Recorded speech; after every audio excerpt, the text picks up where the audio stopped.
My name is Emily Carter, and I live in Dallas, Texas, with my husband, Michael Carter. We've been married for almost 10 years, and in those years, we've built a small but peaceful life together. Michael works as a sales manager for an electronics company, and I manage a small home-based bakery business. Our life was simple: quiet mornings, busy afternoons, and long conversations over dinner. One Friday morning, Michael told me that he had to travel to Houston for a 2-day work meeting. I didn't mind; it wasn't unusual for him to go on business trips. Before leaving, he said, "Emily, my old friend Daniel might stop by. He just moved to Dallas, and I told him he could come over if he needed help settling in." I nodded, not thinking much of it. The first day went by smoothly. I baked a few cakes for upcoming orders and cleaned around the house. The next morning, I woke up to cloudy skies and a cool breeze. Dallas weather could be unpredictable, and it looked like rain was on the way. Around 11 a.m., I made myself some tea and sat by the window, watching the rain start to pour. Suddenly, the doorbell rang. I wasn't expecting anyone. For a second, my heart skipped a beat. I walked carefully to the door and peeked through the window. A tall man stood there, holding a small box and an umbrella. When I opened the door, he smiled warmly and said, "Hi, I'm Daniel, Michael's friend. I hope I'm not disturbing you." I smiled back. "Oh, Daniel, of course not. Michael told me you might visit. Please, come in." He stepped inside, placing his umbrella by the door. He looked exactly like someone who had been through a long trip, tired but kind.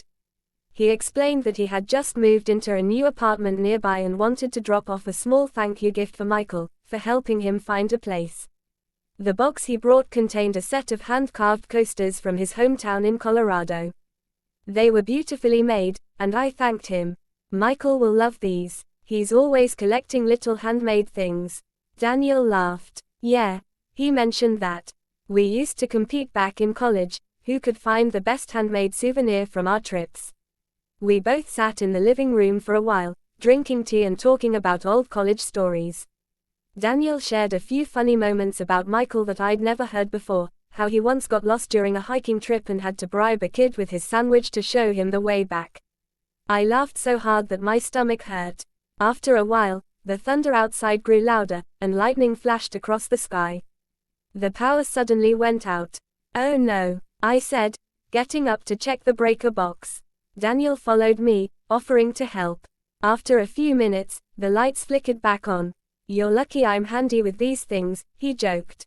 I smiled gratefully. "You saved the day. Michael's never around when the power goes out."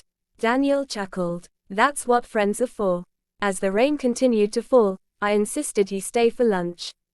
I made grilled cheese sandwiches and tomato soup, simple comfort food for a rainy day. We sat by the window, talking about Texas life, cooking, and how hard it can be to make new friends in a new city. By the time the rain stopped, the clock showed 4 p.m. Daniel stood up and said, "Thanks for the food and the company, Emily. It's nice to know someone friendly here." I smiled. "You're always welcome here, Daniel. And don't forget to tell Michael you're better at fixing the power than he is." He laughed and promised to visit again with his wife once she arrived in town next month. As he left, I felt genuinely happy. It wasn't just a surprise visit, it was the beginning of a new friendship. Later that night, Michael called to check on me.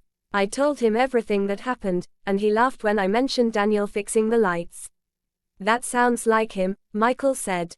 "He's always trying to be the hero."